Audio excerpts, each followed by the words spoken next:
We're going from 0 to 60 with Lady and the Tramp, so let's get cracking!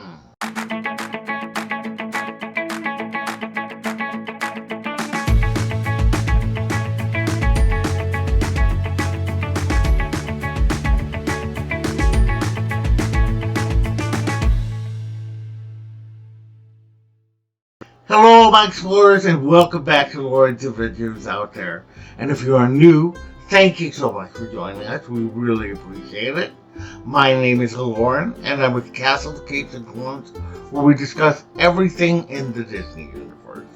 We do unboxings and hauls, pins, box swaps, Disney news, Disney reviews, and more.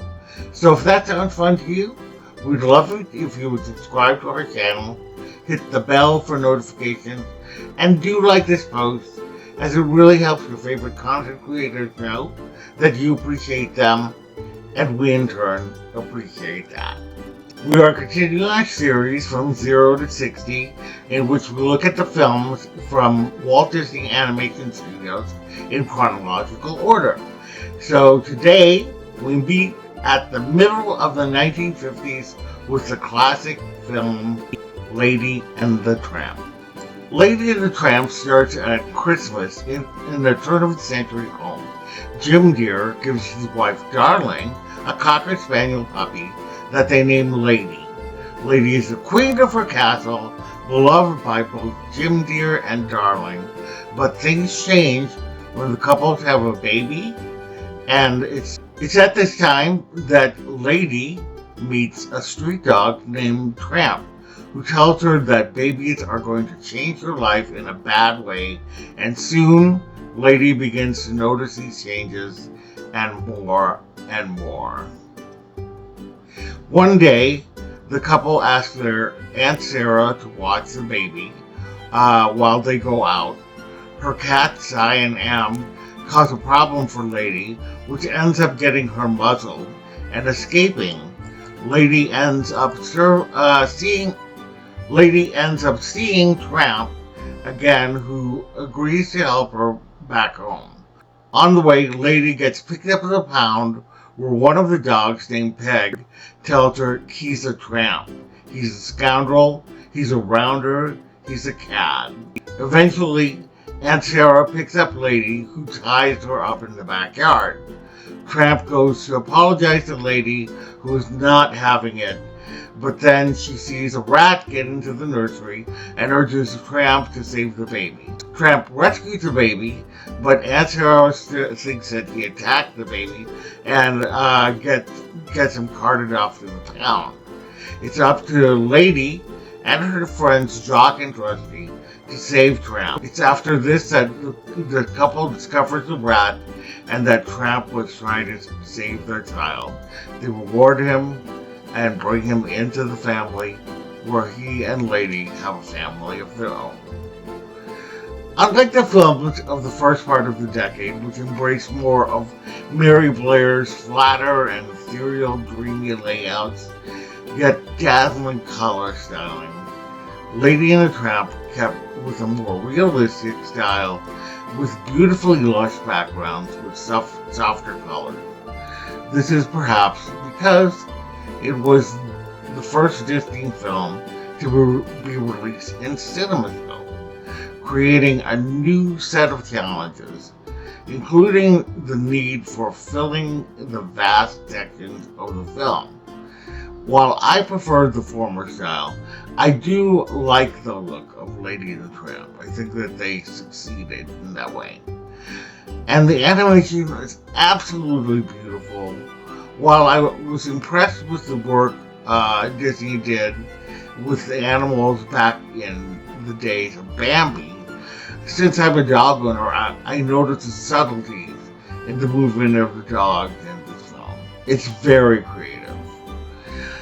It's interesting to put things into historical perspective and realize that this film was released just a month before the opening of Disneyland. The box office was good for the film, and that is perhaps because it benefited from the publicity through the Disneyland television show, which was hosted by Walt Disney. and there was a special feature called A Story of Dogs. After a long run of Disney films, this would be the last score that composer Oliver Wallace would work on for Disney. But the actual songs were written by the legendary Peggy Lee. Think Madonna of the day. She co-wrote with Sunny Burke. Despite the simplicity of the soundtrack, it's well loved, especially Lee's bouncy He's a Tramp, and of course, the wonderfully romantic Bella Notte. This is a night, the most beautiful night. Perhaps the only thing I don't like is, of course, Cy and Am, the Siamese cats, complete with their slant eye, buck teeth, and exotic accent. To tell you the truth, I hate them and I love them at the same time. I don't know why. I love the scene. I love the song. I remember it as a child. But I, recognize that these are stereotypes. Again, something that Disney doesn't address. And I don't quite know that, we talked about this in Peter Pan with What Makes a Red Man Red, where they really haven't addressed the issue of racism well enough, I don't think. Anyway, one could say that Disney was an equal opportunity offender in this movie, making fun of every ethnicity from Italians to Mexicans to Scottish to Russians, but at least they are endearing characters, whereas the cats are evil and cruel, so that makes them more of a stereotype. That said, it's a shame that Lady and the Tramp didn't receive any nominations during the Academy Award. For those of us who are accustomed to animated films winning every year, these were times where there was no animation category. Regardless, the film is well loved and one I really enjoy watching again and again. Let me know in the comments below what you think of Lady and the Tramp. I'd love to know your thoughts. And anyway, with that, I hope you enjoyed another From 0 to 60. And if you did, we would love it if you would subscribe to our channel, hit the bell for notifications, and do like this post as it helps us out. Visit us on all of our socials down below. Visit our website at www.castlescapesandclones.com. Thank you so much, and we will see you later. Bye!